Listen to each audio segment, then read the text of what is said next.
ത്രിയേക ദൈവത്തിൻ്റെ വലിയ തിരുനാമത്തിന് മഹത്വം ഉണ്ടായിരിക്കട്ടെ. ഏറെ സ്നേഹിക്കുകയും ആദരിക്കുകയും ചെയ്യുന്ന ഈ ഇടവകയുടെ വികാരിയായിരിക്കുന്ന ബഹുമാനപ്പെട്ട ജോൺ ബനാറയിൽ കോർപ്പിസ്കോപ്പാച്ചൻ, സഹോദരതുല്യം ഞാൻ സ്നേഹിക്കുന്ന വൈദിക ശ്രേഷ്ഠരായിരിക്കുന്ന KS ജോർജ് അച്ഛൻ, പ്രത്യേകിച്ച് കൽക്കട്ട മുതലുള്ളതായ സ്നേഹബന്ധമുണ്ട് അച്ഛനോട്. അതുപോലെ തന്നെ തിരുമേനിയുടെ സെക്രട്ടറിയേറ്റൊക്കെ സേവനമനുഷ്ഠിച്ച സാമച്ചൻ, ജോർജ് മാത്യു അച്ഛന്, വർഗീസ് ജോഷുവ അച്ഛൻ, പ്രത്യേകിച്ച് വർഗീസ് ജോഷുവ അച്ഛൻ മട്ടാഞ്ചേരി പള്ളിക്ക് തന്ന സംഭാവന ഇപ്പോഴും നന്ദിയോടെ ഓർക്കുക. അതുപോലെ തന്നെ ബിനു അച്ഛൻ, സ്റ്റിനോ അച്ഛൻ, അജി അച്ഛൻ, അവരെ എല്ലാവരെയും ദൈവസന്നിധിയിൽ നന്ദിയോടെ ഓർക്കുന്നു. പ്രത്യേകിച്ച് അവരുടെ സാന്നിധ്യത്തിനായിട്ട് ദൈവസന്നിധിയിൽ നന്ദി കരയേറ്റുന്നു. ഈ സന്ധ്യയിൽ അനുഗ്രഹപ്രദമായ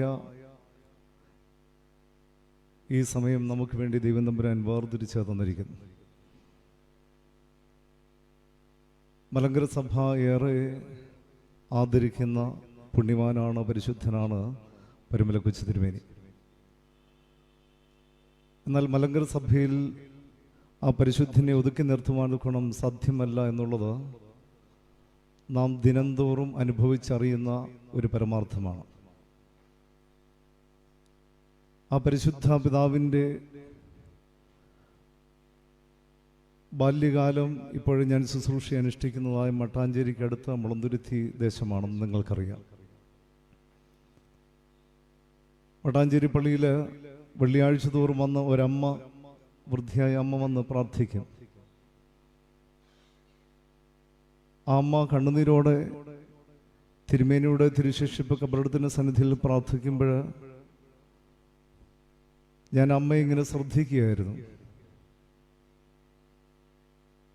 അമ്മ പ്രാർത്ഥനയെല്ലാം കഴിഞ്ഞിട്ട് എൻ്റെ അരികിൽ വന്ന് കണ്ണുനീരോടെ പറയുകയാണ്, ഞങ്ങളുടെ ഭവനത്തിൽ എന്തെങ്കിലും ദുഃഖമോ പ്രയാസമോ ഉണ്ടെങ്കിൽ ഈ തമ്പ്രാൻ്റെ സന്നിധിയിൽ ഞങ്ങൾ വന്ന് പ്രാർത്ഥിക്കും. ഈ അമ്മയുടെ പൂർവികരാണ് പരിശുദ്ധ പരുമല കൊച്ചു തിരുമേനിയുടെ കുടുംബത്തിൽ വേണ്ടുന്നതായ ശുശ്രൂഷകൾ ചെയ്തത്.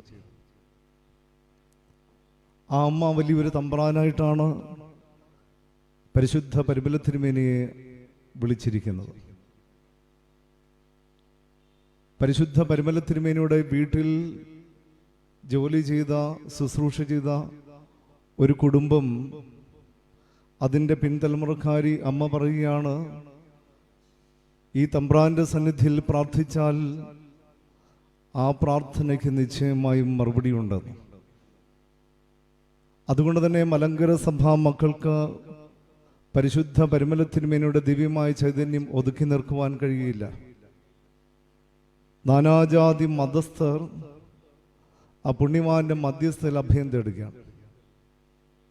പ്രത്യേകിച്ച് മട്ടാഞ്ചേരി പള്ളിയും തുമ്പമൺ ദേശവും തമ്മിൽ, തുമ്പമൺ ദേവാലയവും തമ്മിൽ ഏറെ ഒരു ആത്മീയ ബന്ധമുണ്ട്. ആ ബന്ധം 1653 ജനുവരി മാസം 3 ചെല്ലുമ്പോൾ തുമ്പമൺ ദേശത്തുള്ളതായ തുമ്പമൺ ഇടവകയുടെ കാവൽപിതാക്കന്മാരെന്ന് പറയുവാൻ ഗുണം സാധിക്കുന്നതായ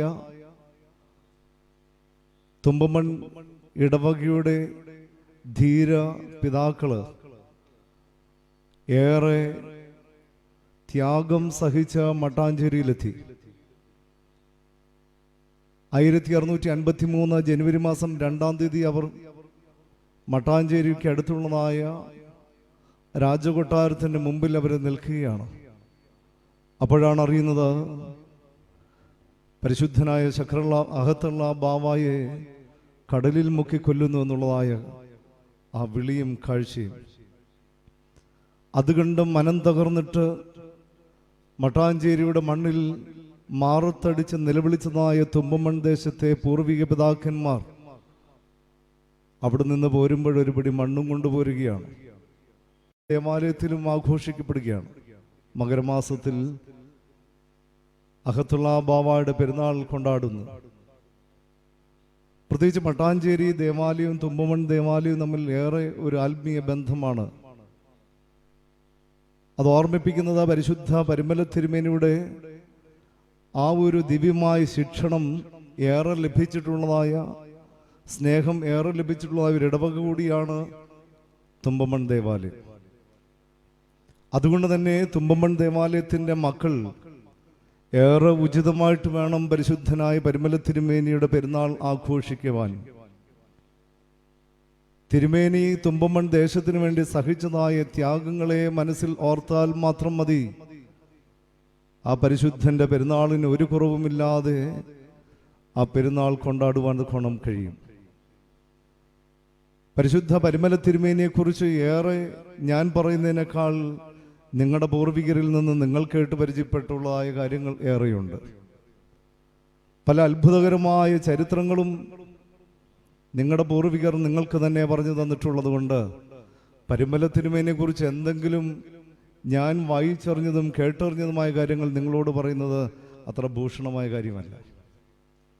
അതുകൊണ്ട് പരിശുദ്ധനായ പരിമല കൊച്ചുതിരുമേനിയുടെ പെരുന്നാൾ ആഘോഷിക്കുമ്പോൾ ഈ തുമ്പമൺ ദേവാലയത്തിലെ യുവജനങ്ങളൊക്കെ ചേർന്ന് ഏറെ അനുഗ്രഹപൂർണമായിട്ട് ഈ പെരുന്നാൾ ഇവിടെ കൊണ്ടാടുകയാണ്. വാസ്തവത്തിൽ മലങ്കര സഭയ്ക്ക് വിസ്മരിക്കുവാൻ കോണം സാധ്യമാകാത്ത ഒരു ഇടവകയാണ് തുമ്പമൺ ദേവാലയം. സഭയ്ക്ക് വേണ്ടി ത്യാഗം സഹിച്ച പൂർവിക പിതാക്കന്മാർ രക്തം സിരകളിലൂടെ ഓടുന്നതായ പിൻതലമുറക്കാർ, ഇളം തലമുറക്കാർ. അതുകൊണ്ട് തന്നെ നിങ്ങളുടെയൊക്കെ നെഞ്ചിൽ സഭയോടുള്ളതായ സ്നേഹവും ബന്ധവും, അതുപോലെ തന്നെ പരിശുദ്ധനായ പരിമല കൊച്ചു തിരുമേനി നിങ്ങളുടെ ദേവാലയത്തിൽ ജീവിച്ചപ്പോൾ തിരുമേനി നിങ്ങളോട് കൽപ്പിച്ചിട്ടുള്ളതായ കൽപ്പനകൾ, തിരുമേനി കൽപ്പിച്ചിട്ടുള്ളതായ ആരാധനയുടെ തീഷ്ണതകൾ ഏറെ നെഞ്ചിലേറ്റുവാൻ കോണം കടപ്പെട്ടിരിക്കുന്നവരുമാണ്. അതുകൊണ്ട് തന്നെ പരിശുദ്ധ പരിമല തിരുമേനിയുടെ പാദസ്പർശനത്താൽ ഏറെ അനുഗ്രഹമാണ് തുമ്പമൺ ദേവാലയം, ഇടവുകളും വിശ്വാസിയും ദേശവും. ഒരു വലിയൊരു ഭാഗ്യമാണ് തുമ്പമൺ ദേശത്തെ സംബന്ധിച്ച്. ഇന്ന് അങ്ങനെ ഒരു അനുഗ്രഹം കിട്ടിയിരിക്കുന്നതായ ആ മക്കൾ, തലമുറകൾ ഇന്ന് ആ പുണ്യമാനെ ബഹുമാനിച്ച് ആദരിച്ചുകൊണ്ട് ഈ പെരുന്നാളിൽ ഇന്ന് ഇവിടെ വന്നു ചേർന്നിരിക്കുകയാണ്. അച്ഛൻ ഓർപ്പിച്ചതുപോലെ കാലാവസ്ഥ പ്രതികൂലമാണെങ്കിലും നിങ്ങൾ ഇത്രയും പേര് ദേവാലയത്തിൽ എത്തിച്ചേരുവാൻ ഗുണവടിയായി. പരിശുദ്ധനായ പരിമല കൊച്ചു തിരുമേനിയുടെ ജീവിതം എങ്ങനെയാണ് ഇത്രമേൽ സുഗന്ധം പരത്തുവാൻ ഗുണമടിയായി തീർന്നത്? അത് വിശുദ്ധിയുടെ ജീവിതമായിരുന്നു. ആ വിശുദ്ധിയുടെ ജീവിതത്തിൽ നിന്ന് ഒരുത്തർ പോലും അന്യമായി പോകരുതെന്ന് ഏറെ നിർബന്ധമുള്ള ഒരു പിതാവായിരുന്നു പരിമല തിരുമേനി. ആ തിരുമേനിയുടെ പെരുന്നാളിൽ ഞാനും നിങ്ങളുമൊക്കെ സംബന്ധിക്കുമ്പോൾ നമ്മുടെ ജീവിതവും എങ്ങനെയാണ് വിശുദ്ധിയുടെ അനുഭവത്തിലേക്ക് ഉയർത്തുവാൻ തക്കണം സാധിക്കുന്നതെന്ന് നമുക്ക് ശാന്തമായിട്ടൊന്ന് ചിന്തിക്കാം. നല്ല മഴയുള്ള ഒരു സമയത്താണ് ഒരു മനുഷ്യന് ഗുരുവിൻ്റെ അരികിൽ ധ്യാനിക്കേണ്ടക്കണമെന്ന്. അപ്പോൾ ഗുരു ആ മനുഷ്യനോട് ഒരു ചോദ്യം ചോദിക്കുകയാണ്. എവിടെയാണ് നിന്റെ ചെരുപ്പും എവിടെയാണ് നിന്റെ കുടയും വെച്ചിരിക്കുന്നത്? ആ മനുഷ്യൻ അല്പം പതറിപ്പോയി. എവിടെയാ ചെരുപ്പ് വെച്ചത്, എവിടെയാ കുട വെച്ചത്? ഉടൻ തന്നെ ഗുരു ആ മനുഷ്യനെ നോക്കിക്കൊണ്ട് അടുത്ത ചോദ്യം, അല്പം മുമ്പ് ചെയ്തതായ ഒരു കാര്യത്തിൽ പോലും നിന്റെ മനസ്സിനെ ഏകാഗ്രമാക്കുവാൻ നിനക്ക് സാധിക്കുന്നില്ലെങ്കിൽ പിന്നെ എങ്ങനെയാണ് ദൈവത്തിൻ്റെ വിശുദ്ധിയുടെ മർമ്മങ്ങൾ പഠിക്കുവാൻ കൊണ്ട് നിനക്ക് കഴിയുക? ഒരു നിമിഷം തലകളമണക്കി പ്രാർത്ഥിക്കുക. കാരുണ്യവാനായ ദൈവമേ, അങ്ങയുടെ സന്നിധിയിൽ വിശുദ്ധിയോടെ ജീവിച്ച പരിശുദ്ധ പരിമല തിരുമേനിയുടെ മധ്യസ്ഥതയിൽ അഭയപ്പെട്ട് ഈ പെരുന്നാൾ അടിയങ്ങൾ ആഘോഷിക്കുമ്പോൾ, ഈ വചന ശുശ്രൂഷയിൽ അടിയങ്ങൾ സംബന്ധിക്കുമ്പോൾ അങ്ങയെ കേൾക്കുവാനും പരിശുദ്ധ പരിമല തിരുമേനിയെ ശ്രവിക്കുവാനും ഇതൊക്കെയുള്ള ഒരു മനസ്സ് ഈ സന്ധ്യയിൽ ഞങ്ങൾക്ക് തരണമേ. ഞങ്ങളുടെ ഹൃദയത്തെ ഏകാഗ്രമാക്കുവാൻ, ഞങ്ങളുടെ ഹൃദയത്തെ തിരുവചനത്തിൽ ശ്രദ്ധ നിർത്തിക്കുവാൻ വേണം അവിടെ ഞങ്ങൾക്ക് ആ കൃപ തരണമേ. തിരുവചനത്തെ ഞങ്ങളിൽ നിന്നും മാറ്റിക്കളയുന്നതായ അന്ധകാര ശക്തികളുടെ പ്രവർത്തനങ്ങളെ ഞങ്ങളിൽ നിന്ന് അവിടുന്ന് മാറ്റണമേ. ഈ രാത്രികാലം തിരുവചനത്തിനെതിരെ പ്രവർത്തിക്കുന്ന അന്ധകാര അരൂപിയെ കൽവർ ക്രൂശിൽ യാഗമായി തീർന്ന കർത്താവായ യേശു മിശിഹായുടെ തിരു രക്തത്തിൻ്റെ ദിവ്യമായ ശക്തിയാൽ ശാസിച്ച് ബന്ധിക്കുന്നു. പുത്രപുത്ര പരിശുദ്ധാത്മാവാം ദൈവമേ, ഞങ്ങളുടെ ഹൃദയങ്ങളെ ഏകാഗ്രമാക്കണമേ. ഞങ്ങളുടെ ഹൃദയത്തോട് അവിടുന്ന് സംസാരിക്കണമേ. ഞങ്ങളുടെ ജീവിതത്തിൻ്റെ കുറവുകളെ അവിടുന്ന് വെളിപ്പെടുത്തി തരണമേ.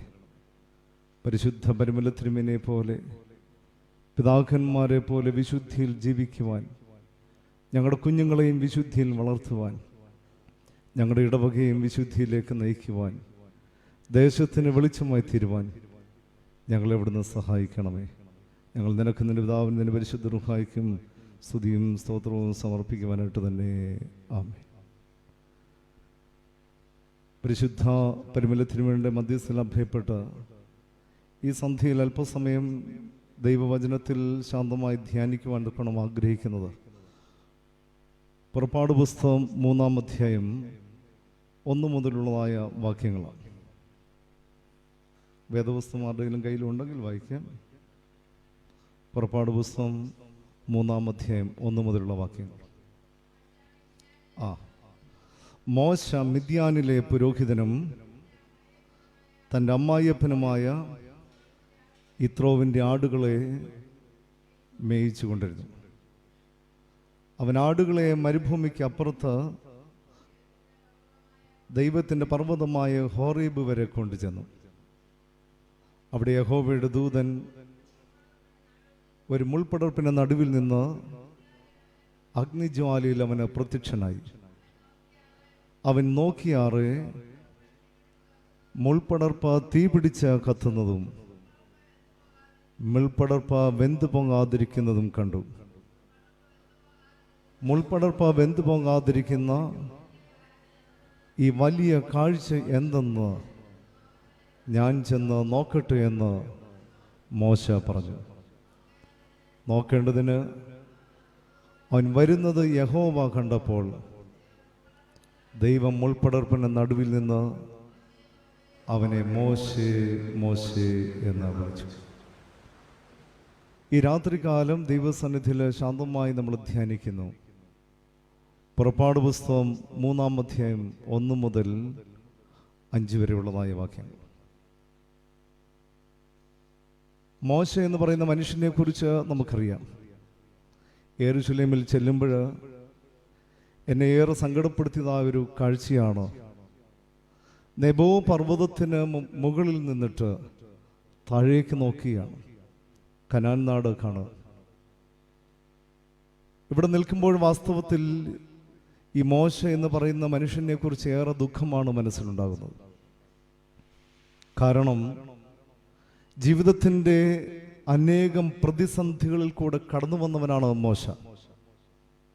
ഇസ്രായേൽ ജനതയെ വഴി നടത്തുവാൻ തക്കോണം ഏറെ ത്യാഗങ്ങൾ സഹിച്ചവൻ. പല അവസരങ്ങളിലും ഇസ്രായേൽ ജനത മോശയെ തെറ്റിദ്ധരിക്കുകയും മോശയ്ക്കെതിരായി സംസാരിക്കുകയും ചെയ്തിട്ടുണ്ട്. എന്നാൽ അപ്പോഴൊക്കെ അതിനെ ഗൗരവമാക്കാതെ തനിക്ക് എതിരെ തിരിഞ്ഞ് ജനത്തിനു വേണ്ടി ദൈവസന്നിധിയിൽ കണ്ണുനീരോടെ പ്രാർത്ഥിക്കുന്ന മോശ, അങ്ങനെയുള്ള മോശ ദൈവത്തിൻ്റെ കൽപ്പനകൾ അനുസരിച്ച് ദൈവത്തിൻ്റെ ഹിതം അറിഞ്ഞ് അവൻ തൻ്റെ യൗവനകാലത്തിൽ കൂടെ കടന്ന് ഇപ്പോൾ വാർദ്ധക്യത്തിൽ അവൻ നെബോ പർവ്വതത്തിന് മുകളിൽ എത്തിയിരിക്കുന്നു. ആ നെബോ പർവ്വതത്തിൽ എത്തിയിരിക്കുന്നതായി മോശയെക്കുറിച്ച് പരിശുദ്ധ വേദപുസ്തകം ആകമാനം നോക്കിയാൽ കാണാം. ദൈവത്തെ മുഖാമുഖം കണ്ട ഒരു മനുഷ്യൻ അവൻ്റെ വാർദ്ധക്യത്തിലെ കുറിച്ച് പറയുന്നു. വാർദ്ധക്യമായപ്പോഴും അവൻ്റെ കണ്ണിൻ്റെ കാഴ്ച മങ്ങിപ്പോയിട്ടില്ല, ദേഹബലം ക്ഷയിച്ചു പോയിട്ടുമില്ല. ദൈവസന്നിധിയിൽ വിശുദ്ധിയോടെ ജീവിച്ചതായ ഒരു മനുഷ്യൻ അവൻ്റെ കഴിഞ്ഞകാല ജീവിതത്തിലേക്കൊന്ന് തിരിഞ്ഞു നോക്കുമ്പോൾ കാണാം. പുറപ്പാട് പുസ്തകം 3-ാം അധ്യായത്തിന് മുകളിൽ പുറപ്പാട് 1 മുതൽ വായിക്കുമ്പോൾ കാണാം, മോശ എന്ന് പറയുന്ന മനുഷ്യൻ അല്ലെങ്കിൽ ചെറുപ്പക്കാരൻ ഇന്നത്തെ കുഞ്ഞുങ്ങളുടെ ഭാഷയിലൊക്കെ പറഞ്ഞാൽ അടിപൊളി ലൈഫ് ജീവിതം നയിച്ച ഒരു ചെറുപ്പക്കാരനാണ്. അവൻ്റെ ജീവിതം രാജകൊട്ടാരത്തിലായിരുന്നു. സമ്പത്തിൻ്റെ സമൃദ്ധിയുടെ അനുഭവത്തിൽ കഴിഞ്ഞ ഒരു മനുഷ്യൻ. പക്ഷേ നിമിഷം കൊണ്ട് സകലതും അവന് നഷ്ടമാവുകയാണ്. അവൻ തൻ്റെ കായബലം ഉപയോഗിച്ച് തൻ്റെ ജനത്തെ സംരക്ഷിപ്പാൻ ഒരു ശ്രമം നടത്തുന്നുണ്ട്. അതാണ് ഇവിടെ അപകടത്തിൽ എത്തിച്ചേർന്നിരിക്കുന്നത്. എബ്രായക്കാരനാവുന്ന ഒരു മനുഷ്യനെ ഒരു മിസ്രൈംകാരൻ ഉപദ്രവിക്കുന്നത് കണ്ടു കഴിഞ്ഞപ്പോൾ ഫറവോയുടെ കൊട്ടാരത്തിൽ പാർക്കുന്ന മോശയുടെ ഉള്ളിൽ തൻ്റെ സ്വന്തം ജനമെന്നുള്ള ചിന്ത ഉയരുകയാണ്. ആ മിസ്രൈംകാരനെ അടിച്ച്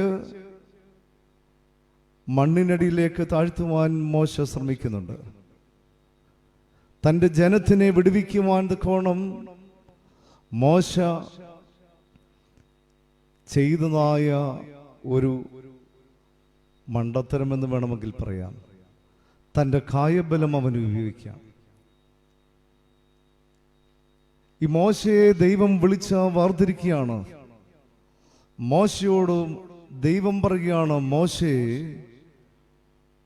ഞാൻ നിന്നെ വിളിക്കുന്ന വിളിയിലേക്ക് നീ വരണം.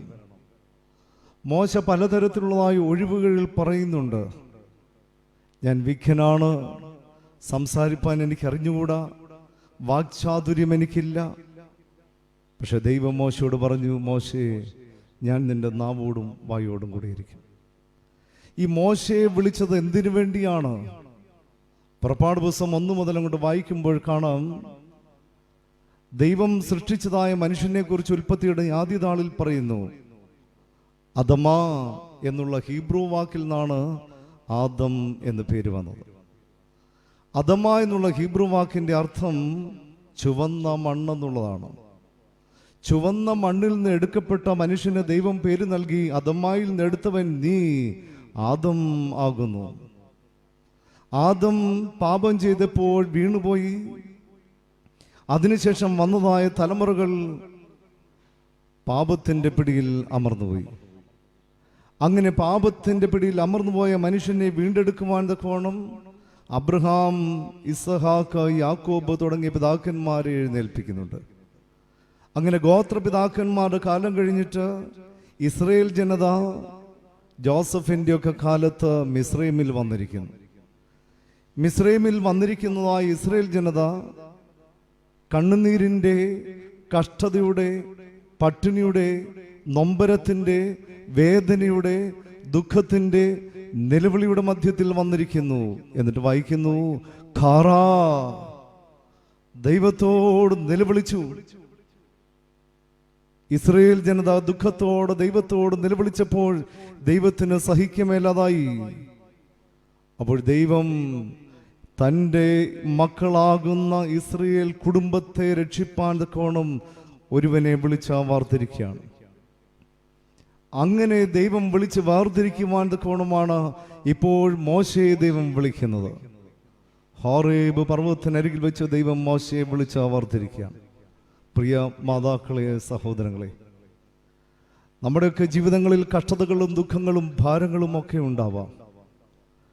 കഷ്ടതകളുടെയും ദുഃഖങ്ങളുടെയും ഭാരങ്ങളുടെയും മധ്യത്തിൽ കൂടെ കടന്നു പോകുന്ന എൻ്റെ കുടുംബത്തിനൊരാശ്വാസം തരുവാൻ തക്കോണം ദൈവം ഈ രാത്രികാലം എന്നെ വിളിക്കുവാൻ തക്കോണം പോകുകയാണ്. എൻ്റെ പ്രിയ മക്കളുടെ കഷ്ടതകളും പ്രയാസങ്ങളും കണ്ട് നിരാശയുടെ അനുഭവത്തിലേക്ക് വീഴുന്ന ഈ രാത്രിയിൽ ദൈവം എൻ്റെ മക്കളെ കഷ്ടതയിൽ നിന്ന് വിടുവിക്കുവാൻ തക്കോണം ദൈവം ഈ രാത്രികാലം എന്നോട് സംസാരിക്കുവാൻ പോകുകയാണ്. ഇവിടെ ദൈവം സ്നേഹിക്കുന്ന ദൈവത്തിൻ്റെ ജനമാവുന്ന ഇസ്രയേലിനെ വിടുവിക്കുവാൻ തക്കവണ്ണം കഷ്ടതയിൽ കഴിയുന്ന ജനത്തിന് ഒരു വിമോചനം കൊടുക്കുവാൻ തക്കവണ്ണം മോശയെ ദൈവം വിളിച്ച് വേർതിരിക്കുന്നു. അതുകൊണ്ട് ഈ രാത്രികാലം ഓർക്കണം, മോശയെ ദൈവം വിളിച്ച് വേർതിരിക്കുന്നത് വിശുദ്ധിയുടെ പടവ് ചവിട്ടുവാൻ തക്കവണ്ണമാണ്. അങ്ങനെ മോശ വിശുദ്ധിയുടെ പടവിലേക്ക് ചവിട്ടപ്പെടുമ്പോൾ ഇസ്രയേൽ ഗോത്രം, ആ കുടുംബം മുഴുവനും രക്ഷപ്പെടുകയാണ്. ഈ രാത്രികാലം പരിശുദ്ധനായ പരിമളത്തിന് വേണ്ടി പെരുന്നാൾ ആഘോഷിക്കുമ്പോൾ എൻ്റെ കുടുംബം രക്ഷപ്പെടണമെങ്കിൽ, എൻ്റെ തലമുറ രക്ഷപ്പെടണമെങ്കിൽ, എൻ്റെ ഇടവക അനുഗ്രഹിക്കപ്പെടണമെങ്കിൽ, എൻ്റെ സഭ അനുഗ്രഹിക്കപ്പെടണമെങ്കിൽ, എൻ്റെ ദേശം അനുഗ്രഹിക്കപ്പെടണമെങ്കിൽ ഈ രാത്രികാലം മാറ്റമില്ലാത്തതായ ദൈവത്തിൻ്റെ വചനം നമ്മളോട് പറയുന്നു. ജീവന്റെ വചനമാവുന്ന ദൈവവചനം നമ്മളോട് സംസാരിക്കുന്നു. എന്നെ തന്നെ വിശുദ്ധീകരിക്കുവാൻ, വിശുദ്ധിയുടെ പടവ് ചവിട്ടുവാൻ മോശ എങ്ങനെയാണ് തന്നെ തന്നെ വിശുദ്ധീകരിച്ചത്? ഒരു കുടുംബത്തിൻ്റെ രക്ഷയ്ക്ക് വേണ്ടി, ഇസ്രായേൽ ഗോത്രത്തിൻ്റെ സമാധാനത്തിന് വേണ്ടി, ഇസ്രായേൽ ഗോത്രം അനുഭവിക്കുന്ന കഷ്ടതയുടെ, പരിവട്ടത്തിൻ്റെ, ദുഃഖത്തിൻ്റെ മധ്യത്തിൽ നിന്ന് അവരെ രക്ഷിപ്പാൻ തക്കവണ്ണം മോശ ചവിട്ടിയ ഒന്നാമത്തെ പടവ് തിരുവചനത്തിൽ വായിക്കുന്നു. ഹാർ എലോഹിം ഹൊറേബ്, 3-ാം അധ്യായം 1-ാമത്തെ വാക്യം.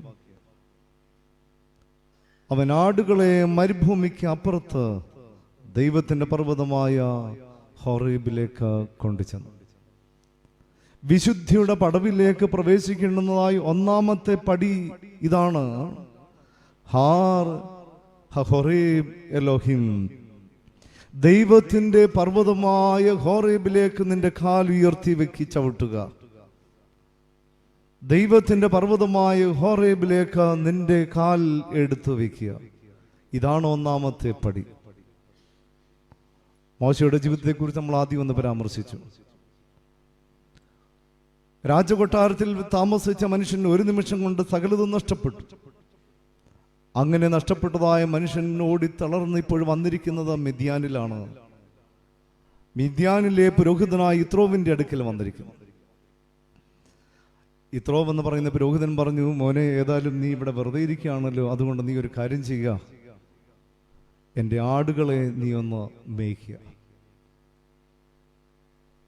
അങ്ങനെ ആടുകളെ മേയ്ക്കുവാനുള്ള ചുമതല മോശയ്ക്ക് നൽകി.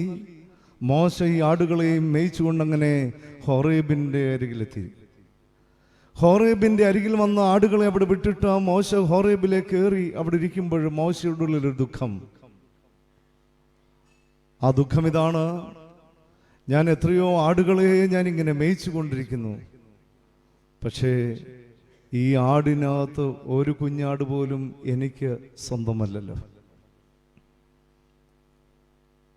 ഗൾഫിലൊക്കെ താമസിക്കുന്ന അനേകം പ്രിയപ്പെട്ടവര് വിസിറ്റിംഗ് വിസയിലൊക്കെ ചിലപ്പോൾ അവിടെ വന്നു ചേരും. കൊണ്ടുപോകുന്നവർ പറയും, മോനെ, ഏതായാലും നീ വെറുതെ ഇരിക്കുകയാണല്ലോ, കുറച്ച് ജോലികളൊക്കെ നീ ഇങ്ങനെ ചെയ്യുക.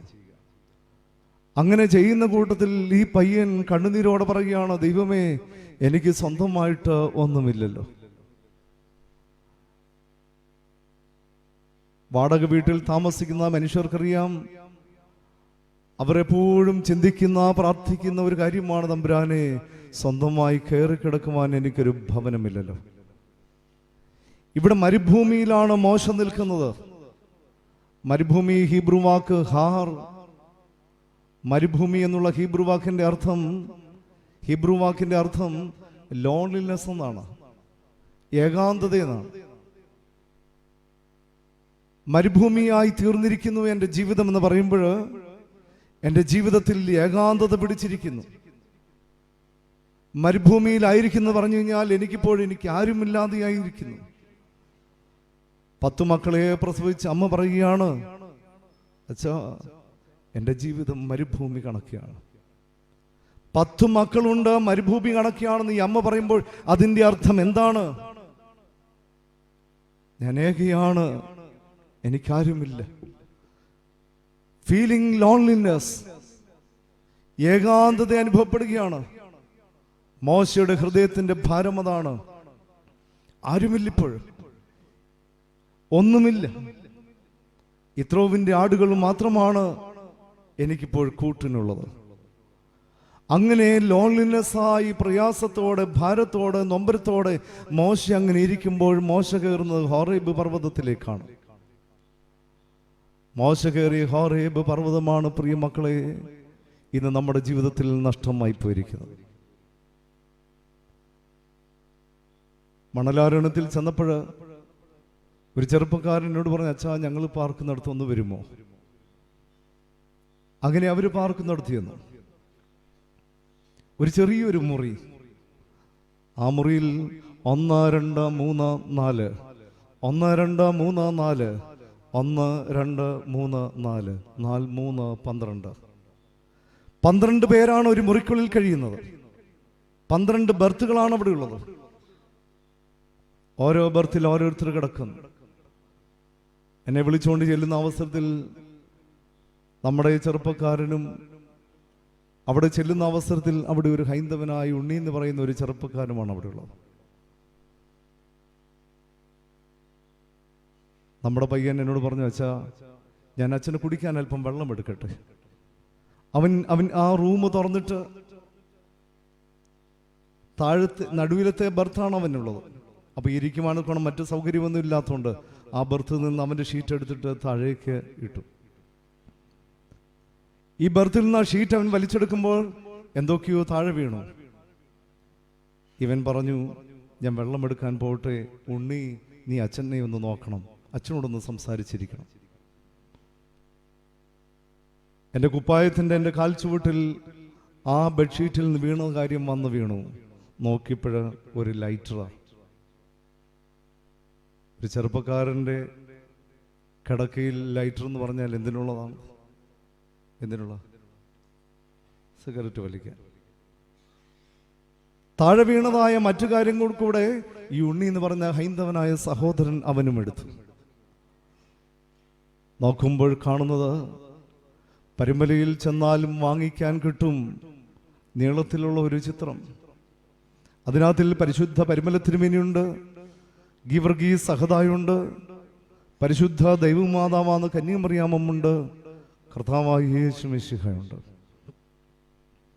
ആ ചിത്രം അടങ്ങിയിരിക്കുന്നതായ ആ ചെറു ചിത്രം, അതിനോട് ചേർന്ന് പരിശുദ്ധ പരുമല തിരുമേനിയുടെ ഖബറിടത്തിൽ നിന്ന് എടുത്തിരിക്കുന്നതായ ഒരു മെഴുകുതിരിയുടെ കത്തിച്ച ഒരു അഗ്രവും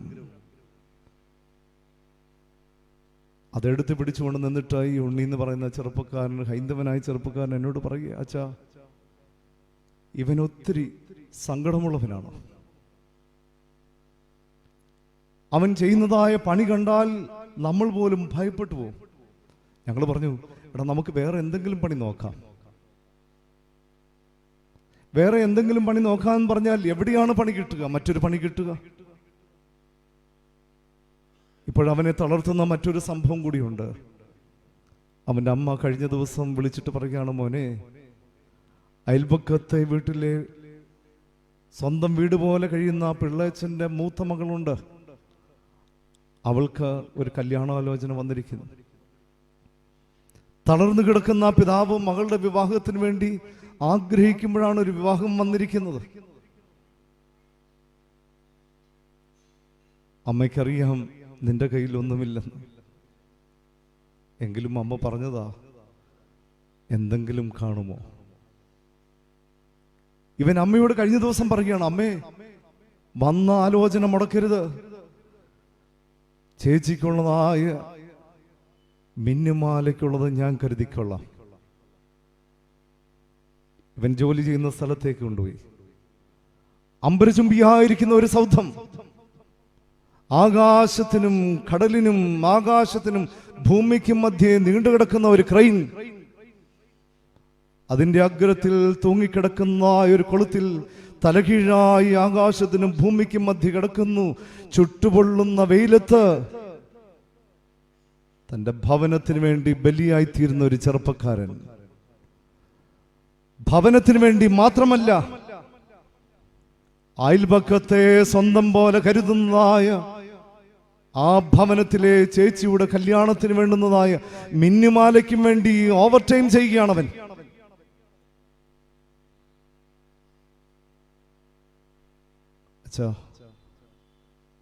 അവൻ രാവിലെയും ഡ്യൂട്ടി കഴിഞ്ഞ വൈകിട്ടും ഈ ചിത്രം വെച്ചിട്ട് തിരികെത്തിച്ച് അവൻ പ്രാർത്ഥിക്കും. തിരികെത്തിച്ച് പ്രാർത്ഥിക്കുമ്പോൾ അവന്റെ സങ്കടങ്ങളെല്ലാം മറക്കുകയാണ്. രാത്രിയിൽ ഏറെ കഴിഞ്ഞ് അവൻ വരുമ്പോൾ തിരികെത്തിച്ച് പ്രാർത്ഥിക്കുമ്പോൾ ആ പ്രാർത്ഥന കഴിയുമ്പോൾ അവൻ നെഞ്ചോട് ചേർത്ത് പിടിച്ച് പരിമല തിരുമേനിയോട് അപേക്ഷിക്കും, പരിശുദ്ധ ഗീവർഗീസ് സഹദായോട് അപേക്ഷിക്കും, പരിശുദ്ധ ദൈവമാതാവാന്ന് കന്യമറിയാം അമ്മയോട് അപേക്ഷിക്കും. അവന്റെ നിലവിളി കേൾക്കാം. അവന്റെ കൂടെ താമസിക്കുന്ന ആ ബാക്കി 11 ചെറുപ്പക്കാരും അവൻ പ്രാർത്ഥിക്കുമ്പോൾ കൂടെ ഇരുന്ന് പ്രാർത്ഥിക്കും. അവരവരുടെ ദൈവത്തെ വിളിച്ചപേക്ഷിക്കും.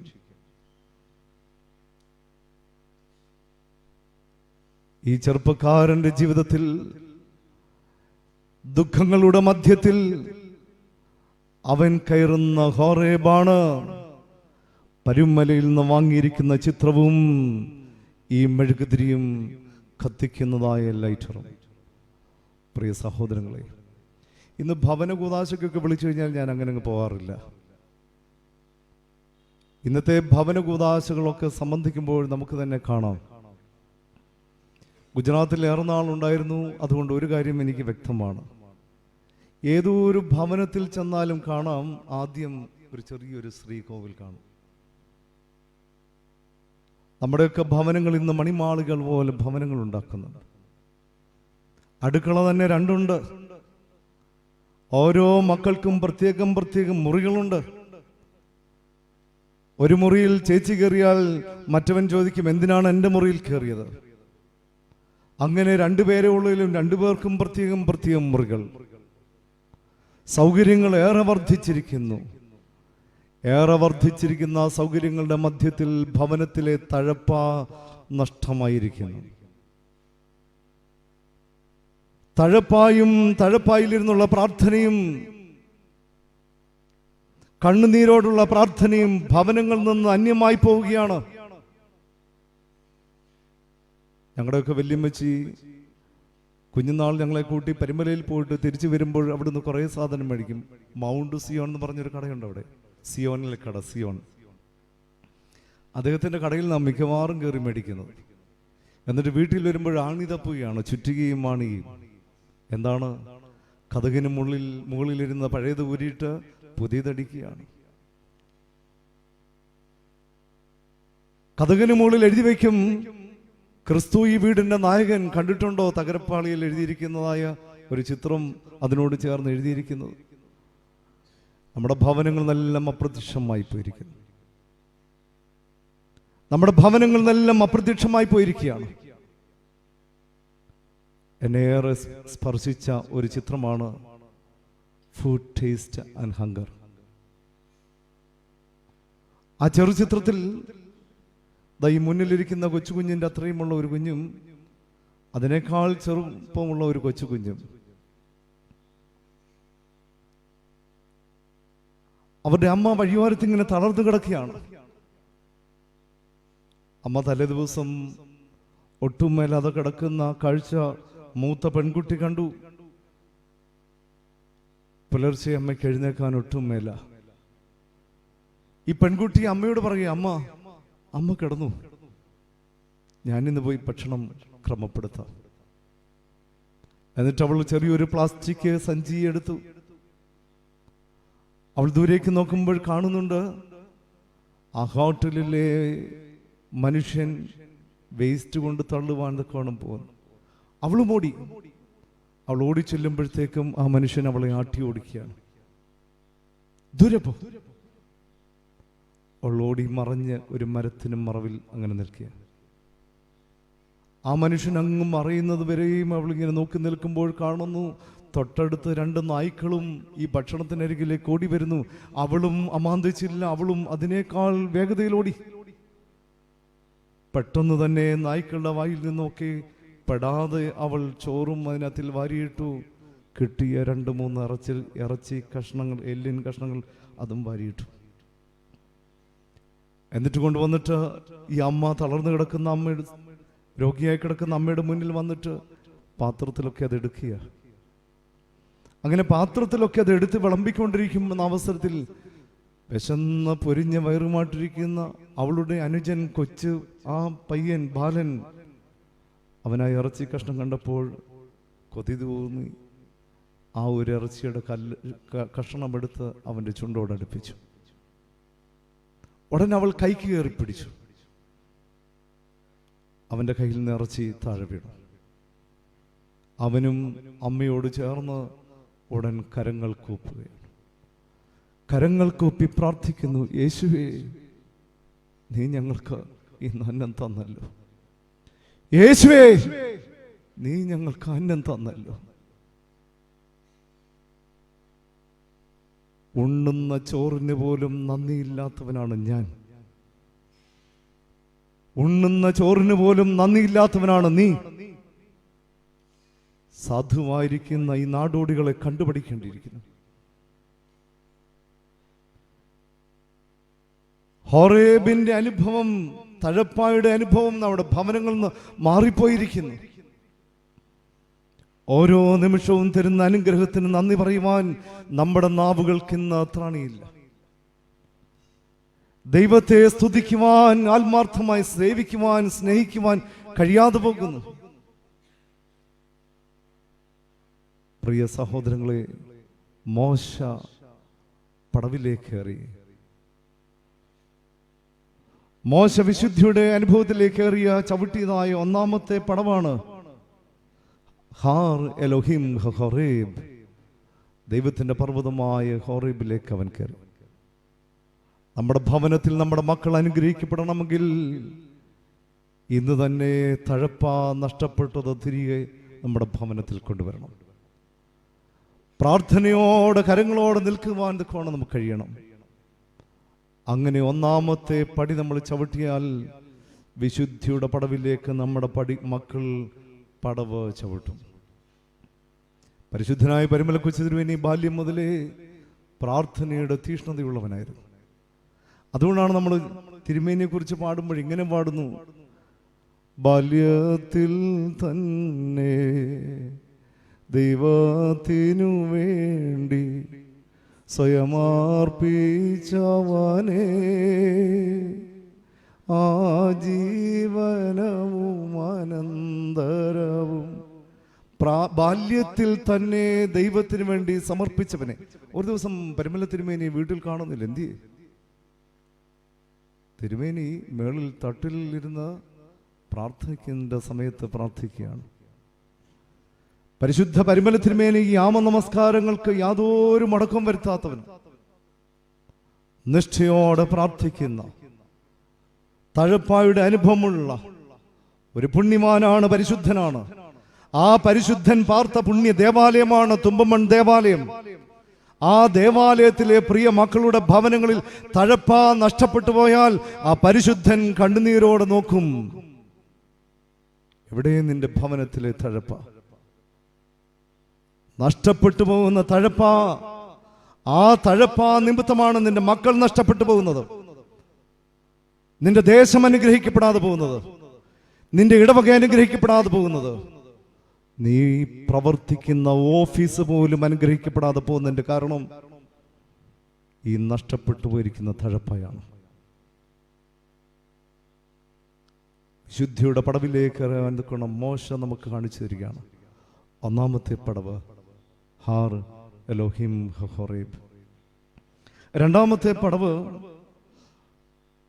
3-ാമത്തെ വാക്യത്തിൽ നമ്മളിങ്ങനെ വായിക്കുന്നു: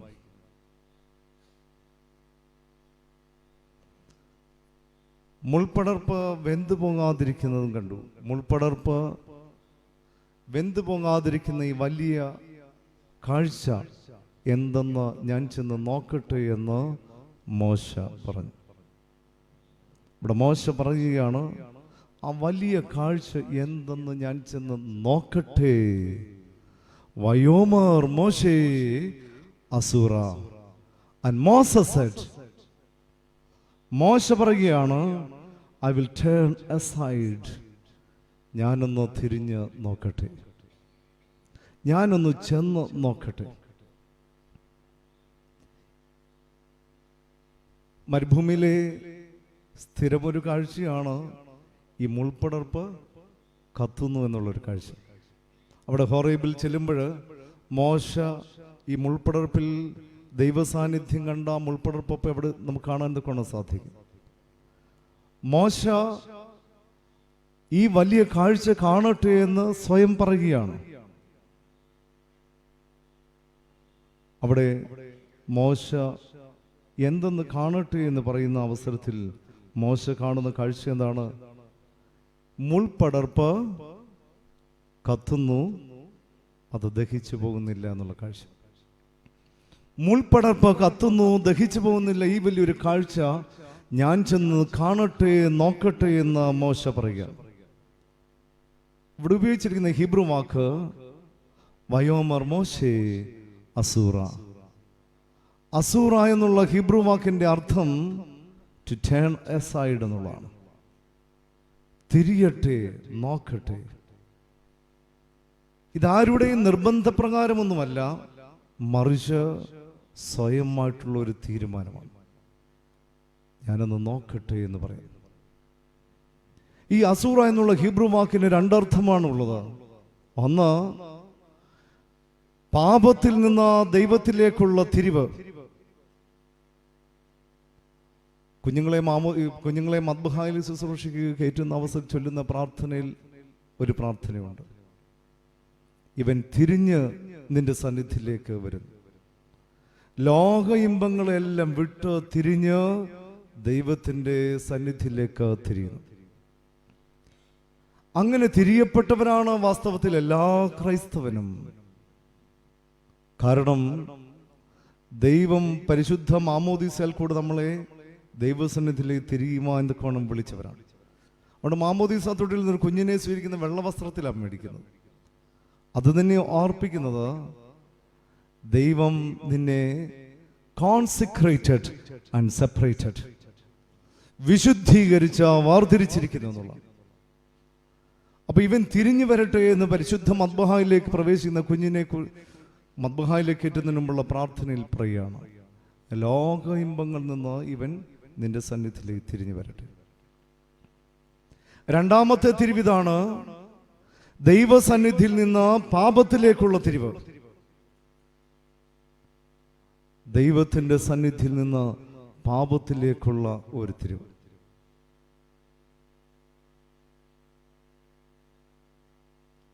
ബാംഗ്ലൂരിലായിരുന്ന അവസരത്തിൽ പള്ളിയിൽ ഇങ്ങനെ കുമ്പസാരിപ്പിച്ചുകൊണ്ടിരിക്കുക. മാർത്തഹള്ളി പള്ളിയിൽ സജീവച്ചനും ഞാനും കൂടെ ഇരിക്കുക. കഷ്ടാനുഭവാഴ്ചയോട് സമയമായതുകൊണ്ട് പള്ളിയുടെ നടയിൽ ഒരു ചെറുപ്പക്കാരൻ വന്നു. അവനവിടെ നിന്ന് കുറച്ചു നേരം പ്രാർത്ഥിക്കുന്ന പോലെ നിൽക്കുന്നത് കണ്ടു. അപ്പോഴവനെ ഒന്ന് വിളിക്കണമെന്ന് തോന്നി.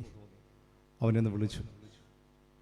തലമുടി നന്നേ ഒക്കെ നീട്ടി വളർത്തിയ ഒരു ചെറുപ്പക്കാരൻ. പക്ഷേ അവൻ പ്രാർത്ഥിക്കുന്നതായിട്ട് തോന്നിയപ്പോൾ ഞങ്ങൾക്കൊരു സന്തോഷം തോന്നി. അവനോട് ഇംഗ്ലീഷിൽ തന്നെ അച്ഛൻ ചോദിച്ചു, എന്താ നിന്റെ പേര്? പേര് ചോദിച്ചപ്പം സംശയമായി. കാരണം ഇവൻ മലയാളിയാണെന്നുള്ള തോന്നലായി. മലയാളിയാണ്, എന്നാൽ അത് ഒരു ക്രൈസ്തവനോ ഓർത്തഡോക്സുകാരനോ ആണെന്നൊന്നും ചിന്ത തോന്നുന്നില്ല. കാരണം അവൻ്റെ കാതിൽ കമ്മലുകളുണ്ട്, ശരീരത്തിൽ ഇങ്ങനെ പച്ച കുത്തിയിരിക്കുകയാണ്, തലമുടി ഇങ്ങനെ നീട്ടി വളർത്തുകയാണ്. അങ്ങനെ ആകെ ഒരു മലയാളി അല്ലാത്ത ഒരു വേഷമാണ്. അതുകൊണ്ടാണ് അങ്ങനെ ചോദിച്ചത്. അപ്പം അങ്ങനെ ചോദിച്ചു വന്നു കഴിഞ്ഞപ്പോഴാണ് നമ്മുടെ ഒരു ചെറുപ്പക്കാരനാണത്. അപ്പം അവനെ വിളിച്ച് കുറേ നേരം അച്ഛൻ സംസാരിക്കാമെന്ന് പറഞ്ഞ് ഞങ്ങൾ അവിടെ ഇരുന്ന് അവനോട് സംസാരിച്ചു. എന്നിട്ട് ഇങ്ങനെ ചെയ്യുന്നത് എന്തിനാണെന്നുള്ള കാര്യങ്ങളൊക്കെ ചോദിച്ചും പറഞ്ഞു, ഇങ്ങനെ ചെയ്തപ്പോൾ ആരും എന്നെ അങ്ങനെ തെറ്റാണെന്നൊന്നും ആരും ഇങ്ങനെ പറഞ്ഞു തന്നില്ല. അതുകൊണ്ട് ഇത് തെറ്റാണെന്നൊരു ചിന്ത എൻ്റെ മനസ്സിൽ അങ്ങനെ ഉണ്ടായിട്ടുമില്ല. പിന്നെ കൂട്ടുകാരോടൊക്കെ ചേർന്നിരുന്ന് ഞാനെങ്ങനെ പോയി. അതുകൊണ്ട് എനിക്കിതിനെക്കുറിച്ച് വലിയ ജ്ഞാനവുമില്ല. ഇവനെ കാര്യങ്ങളൊക്കെ പറഞ്ഞ് മനസ്സിലാക്കി കഴിഞ്ഞിട്ട് അച്ഛൻ ചോദിച്ചു, ഈ സന്ധ്യയ്ക്ക് നമസ്കാരത്തിന് നീ വരുമ്പോഴത്തേക്ക് ഇതെല്ലാം കളഞ്ഞിട്ട് നിനക്ക് വരുവാൻ കഴിയുമോ? നമസ്കാരമെല്ലാം കഴിഞ്ഞപ്പോൾ ഞങ്ങളെ അത്ഭുതപ്പെടുത്തി ഒരു ചെറുപ്പക്കാരൻ വന്ന് മുന്നിൽ നിൽക്കുകയാണ്. ആകെ മാറിയിരിക്കുന്നു. കാതിൽ കമ്മലില്ല, തലമുടിയെല്ലാം വെട്ടി നല്ല മിടുക്കനായി സുന്ദരനായി വന്ന് നിൽക്കുന്നു. അവൻ തന്നെ ആളങ്ങും മാറിപ്പോയിരിക്കുന്നു. ദൈവത്തോട് ചേർന്ന് നിൽക്കുവാൻ കോണം അവൻ വഴിയേതെന്നറിയാതെ അവൻ നിൽക്കുകയാണ്. പറഞ്ഞു കൊടുക്കേണ്ടുന്നവരാരും പറഞ്ഞു കൊടുത്തിട്ടുമില്ല. അങ്ങനെ കുറേ പേര് നഷ്ടമായി പോകുന്നുണ്ട്. ദൈവത്തോട് ചേർന്ന് നിൽക്കുന്നവർ പാപത്തിലേക്ക് പോകുന്നു. എന്നാൽ പാപത്തിൽ ജീവിച്ച മനുഷ്യർ ദൈവസന്നിധിയിലേക്ക് തിരികെ വരുന്നു. വയോമർ മോശെ അസൂറ. മോശ പറയുകയാണ്, ഞാനൊന്ന് നോക്കട്ടെ എന്ന് പറയുകയാണ്. സ്വയം ഒരു തീരുമാനമെടുക്കുകയാണ്. എൻ്റെ ജീവിതത്തിൽ സ്വയം തീരുമാനമെടുക്കുക എന്നുള്ളതാണ് ഒരു മനുഷ്യൻ വിശുദ്ധിയുടെ പടവ് ചവിട്ടുന്ന രണ്ടാമത്തെ പടി. സ്വയമായിട്ട് തീരുമാനമെടുക്കുകയാണ്. ദൈവത്തിന്റെ തിരുവചനം കേൾക്കുമ്പോൾ ആ തിരുവചനത്തിന് തന്നെ സമർപ്പിക്കുവാൻ ഉള്ള ഒരു മനസ്സ്. അതാര് പ്രസംഗിച്ചു കൊള്ളട്ടെ, പ്രസംഗം ആരുടേതായിക്കൊള്ളട്ടെ, പക്ഷേ ആ പ്രസംഗത്തിൽ കൂടെ ദൈവത്തിന് നിന്നോട് എന്തോ സംസാരിപ്പാൻ നിൽക്കണമുണ്ട്. ദൈവമാണ് എന്നോട് ഇന്ന് സംസാരിക്കുന്നത്. അതുകൊണ്ടാണ് ഞാൻ ഇന്ന് തിരുവചനത്തിന് മുമ്പിൽ വന്നതും ഈ തിരുവചനം കേൾക്കുന്നതും എന്നൊരു ചിന്ത എന്നെ ഭരിക്കണം. ദൈവം സംസാരിക്കാത്ത ഒരു വചനവും പ്രിയ മക്കളെ നമ്മുടെ കാതുകളിലേക്ക് കടന്നു വരികയില്ല. ഈ രാത്രികാലം പ്രസംഗിക്കുന്ന മനുഷ്യൻ ഭോഷനായാലും, പ്രസംഗിക്കുന്ന മനുഷ്യൻ ഹീനനായാലും, പ്രസംഗിക്കുന്ന മനുഷ്യൻ കൊള്ളരുതാത്തവനായിരുന്നാലും, ദൈവത്തിന്റെ വചനം അവനിൽ കൂടെ സംസാരിക്കുന്നെങ്കിൽ അത് ദൈവത്തിന് നിന്നോട് സംസാരിപ്പാനുള്ളതായിരിക്കും. ദാവീദ് അങ്ങനെയാണ് പറഞ്ഞത്. ദാവീദിനെതിരെ സംസാരിച്ചപ്പോൾ ദാവീദ് പറഞ്ഞു, ആ സംസാരിക്കുന്നതിനെ നീ ഒന്നും ചെയ്യരുത്, കാരണം ദൈവം ചിലപ്പോൾ അവന്റെ വായിൽ കൂടെ എന്നോട് സംസാരിക്കുന്നതായിരിക്കും. ദൈവത്തിന്റെ വചനത്തിന് തന്നെ സമർപ്പിക്കുക. എങ്കിൽ മാത്രമേ പ്രിയ മക്കളെ എൻ്റെ ജീവിതം വിശുദ്ധിയുടെ അനുഭവത്തിലേക്ക് മാറുകയുള്ളൂ. അതുകൊണ്ടാണ് അച്ഛൻ ആ മുഖവാക്കിൽ പറഞ്ഞു, നമ്മുടെ പിതാക്കന്മാർ നമ്മളെ പഠിപ്പിച്ച പാടിൽ നമ്മൾ പറയുന്നുണ്ട്, ദൈവവാക്യമേ എന്നെ നവ്യമാക്കണേ, വാളുകൊണ്ടു വെട്ടും പോലൻ ചങ്കിൽ വെട്ടണേ. ദൈവവാക്യമേ എന്നെ നവ്യമാക്കണേ, വാളുകൊണ്ട് വെട്ടും പോലൻ ചങ്കിൽ വെട്ടണമേ. മോശ ഒരു തീരുമാനമെടുക്കുകയാണ്, ഞാൻ ചെന്ന് നോക്കട്ടെ എന്ന് പറയും. ഈ കാഴ്ച എന്താണെന്ന് ഞാൻ ചെന്ന് നോക്കട്ടെ എന്ന് മോശ പറയുന്നു, സ്വയം തീരുമാനമെടുക്കുന്നു. ഇതാണ് പ്രിയ മക്കളെ വിശുദ്ധിയുടെ പടവ്. രണ്ടാമത്തെ പടവ്. ഒന്നാമത്തെ പടവ് തഴപ്പായുടെ പടവ്. രണ്ടാമത്തെ പടവ് ദൈവത്തിന്റെ വചനം ശ്രവിക്കുമ്പോൾ അതിനെ അനുസരിപ്പാൻ തക്കവണ്ണം ഒരുക്കമുള്ള ഒരു ഹൃദയം, സ്വയം തീരുമാനമെടുക്കുക. മൂന്നാമത്തെ പടവ് മോശ കാണിച്ചു തരികയാണ്. 3:3 തന്നെ പറയുന്നു, വെറായത് ഹമർ ഹഗദോൽ. ഈ വലിയ കാഴ്ച എന്തെന്ന് ഞാൻ ചെന്ന് നോക്കട്ടെ. അറ എന്നുള്ള ഹിബ്രു വാക്കിന്റെ അർത്ഥം ടു സീ എന്നുള്ളതാണ്, കാണുക എന്നുള്ളതാണ്. ഹമർ ഹഗദോൽ, ഗദോൽ എന്ന് പറഞ്ഞാൽ ഗ്രേറ്റ് വിഷൻ. ഈ വലിയ കാഴ്ച, ഈ വലിയ കാഴ്ച എന്തെന്ന് ഞാൻ ചെന്ന് നോക്കട്ടെ എന്ന് മോശ പറയുകയാണ്.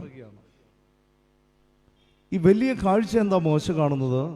മുൾപ്പടർപ്പ് കത്തുന്നു, പക്ഷേ മുൾപ്പടർപ്പ് ദഹിച്ചു പോകുന്നില്ല എന്നുള്ള കാഴ്ച.